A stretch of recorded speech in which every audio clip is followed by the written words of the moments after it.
இப்போ நீங்களே வந்து ஒரு கடையில போய் தேங்காய் வாங்குறீங்கன்னு வச்சுக்கோங்க. எப்படி தேங்காய் வாங்குவீங்க? அங்க நெறைய தேங்காய் இருக்கும். அப்படியே எடுத்துட்டு வந்துருவீங்களா? நம்ம என்ன பண்ணுவோம்? ஆட்டி பார்ப்போம். அப்போ அதுக்குள்ள குலுங்குறதுல இருந்து நமக்கு கிடைக்கிற சத்தத்துல இருந்து ஒண்ணு தெரியும். நெறைய பேர் பார்த்தீங்கன்னா தட்டி பார்ப்பாங்க இல்லையா? தட்டும்போது என்ன ஆகும்? அதுல அதிர்வு போகும். அந்த அதிர்வுல இருந்து நமக்கு கிடைக்கிற அந்த சத்தத்தை வச்சு உள்ள இருக்கக்கூடிய தேங்காய் வந்து அழுகிடுச்சா, நல்லா இருக்கா, நிறைய தண்ணி இருக்கா, இந்த மாதிரி பல விஷயங்களை நம்ம அனுபவத்துல இருந்து சொல்றோம் இல்லையா? இதே மாதிரி ஒரு முறையை வச்சுதான் நம்ம பூமியிலையும் எங்க நிலத்தடியில தண்ணி இருக்கு, எங்க நிலத்துக்கடியில பெட்ரோலியம் இருக்கு அப்படின்னு கண்டுபிடிக்கிறதுக்கு நம்ம வந்து சில கருவிகளை பயன்படுத்தும். அதிர்வு விமானிகள் நம்ம வந்து என்ன பண்ணுவோம்னா செயற்கையா அதிர்வை அனுப்புவோம். அந்த அதிர்வு ரிஃப்ளெக்ட் ஆகி பிரதிபலிச்சு வர அந்த அதிர்வை நம்ம பார்த்து நம்ம வந்து இந்த இடத்துல இது இருக்கும் இது இருக்கும் இது இருக்கும் அப்படின்னு நம்ம வந்து ஒரு கணக்கு. அதே மாதிரியான ஒரு கருவி தான் இந்த இன்சைட் அப்படின்னு சொல்லக்கூடிய அந்த நாசாவினுடைய விண்கலத்துல இருந்தது. அது அதிர்வு அனுப்பாது, அந்த அளவுக்கு அதுல வந்து பவர் இருக்குல்ல. இயற்கையா நம்ம எப்படி பூமியில வந்து நிலநடுக்கம் ஏற்படுதோ அதே மாதிரி வந்து செவ்வாய்க்கோள்லயும் நடுக்கம் ஏற்படும். அந்த மாதிரி ஏற்பட்ட நடுக்கங்கள் 1319 நடுக்கங்கள் 2018 இருந்து 2022 வரைக்கும் தொடர்ந்து கண்காணிச்சு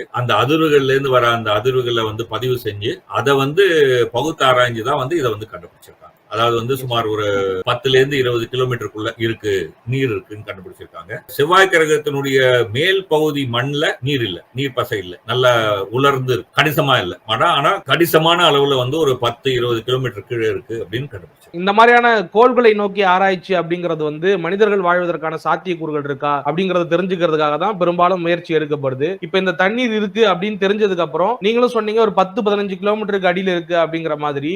இது எந்த அளவுக்கு அடுத்தடுத்த கட்டத்துக்கு அந்த நோக்கின ஒரு பயணத்துல ஒரு யூஸ்ஃபுல்லா இருக்கும்னு நினைக்கிறீங்க? அதாவது ஹியூமன் லைஃப்ஸ்க்கு வந்து அங்க பாசிபிலிட்டிஸ் இருக்கா? பூமியிலயும் நம்ம வந்து 10 கிலோமீட்டர் ஆழத்துக்குலாம் பைப் எல்லாம் போட முடியாது, அவ்வளவு ஆழத்துக்குலாம் நம்ம தோண்ட முடியாது. ஒரு சோதனைக்காக தோண்டி இருக்கும். அதாவது வந்து நம்ம இப்போ நிலநடுக்க ஆராய்ச்சிக்காக அந்த மாதிரி தோண்டுவாங்க. இல்லைனாக்கா வந்து அண்டார்டிகால பனி இருக்கு இல்லையா, அந்த பனிக்குள்ள வந்து பழங்காலத்தை பத்தி ஆராய்ச்சி பண்ணதுக்காக நம்ம தோண்டி இருக்கோம். நிலத்தை நம்ம 10 கிலோமீட்டர் எல்லாம் தோண்டி நம்ம தண்ணி ஆயில் எல்லாம் எடுக்க முடியாது. அதேதான் செவ்வாய்க்கோள்.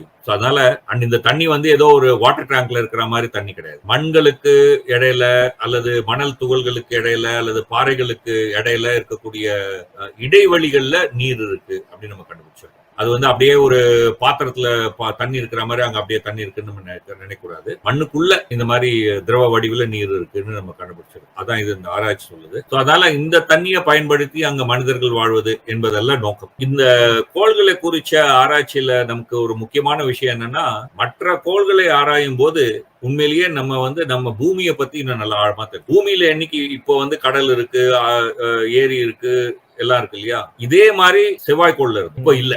அப்போ நம்ம பூமியில நம்ம சரியான முறையில நம்முடைய திட்டமிட்ட முறையில சுற்றுச்சூழல் பாதுகாப்பு போன்ற விஷயங்களை செய்யலன்னா பூமியும் செவ்வாய் மாதிரி ஆயிடலாம் அப்படிங்கிற ஒரு கருத்து இருக்கு இல்லையா. அதுக்கு வந்து ஆகும்னா இந்த தண்ணி எங்க போகும் அப்படிங்கிற கேள்விக்கெல்லாம் வந்து இதுல நமக்கு விடை கிடைக்கும்.